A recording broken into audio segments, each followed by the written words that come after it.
अब आखिरी मरहला है हमारा। टमाटर गल चुके और शिमला मिर्च भी तकरीबन पक चुकी, रंग चेंज हो गया उसका। अब आखिरी मरहले में हमने जो कुकर में चिकन गलाई थी उसमें मसाला डाल के पका दिया था, तो मैंने इसके अंदर डाल दूंगा और मैंने इसके अंदर डाल दिया और इनको मिक्स कर दिया।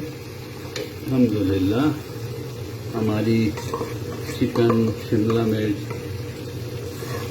कढ़ाई टाइप की, कढ़ाई तो नहीं लेकिन कढ़ाई टाइप की है, ये तैयार हो चुकी। मैं थोड़ा सा इसमें ये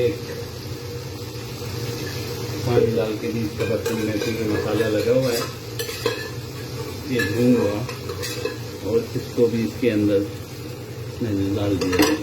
अल्हम्दुलिल्लाह रब्बिल आलमीन। मैंने एक नींबू का टुकड़ा, मैं फ्रीज़र में एक नींबू काट के रखता हूँ, वो रखा हुआ था, वो भी इसमें डाल दिया। वो जैसे ही गल जाएगा नींबू का टुकड़ा नरम हो जाएगा तो इसको मैं निचोड़ दूँगा, ये नींबू का टुकड़ा। अब हमारी चिकन शिमला मिर्च ज़बरदस्त किस्म की तैयार हो चुकी। गार्निश के लिए ऊपर हम धनिया डालेंगे। ये धनिया पड़ चुका, वो के वो धनिया चूल्हे से उतारने के बाद डालना चाहिए, लेकिन मैंने आपको दिखाने के लिए थोड़ी तौर पर डाल दिया। अल्हम्दुलिल्लाह धनिया मज़ा देगा। हरा धनिया,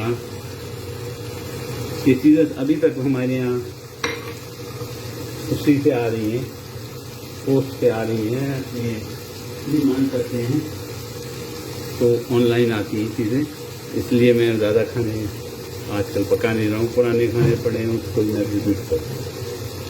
उम्मीद है आप पकाएंगे, उम्मीद है आपको समझ में आ गया और मुझे दुआओं में याद रखिए।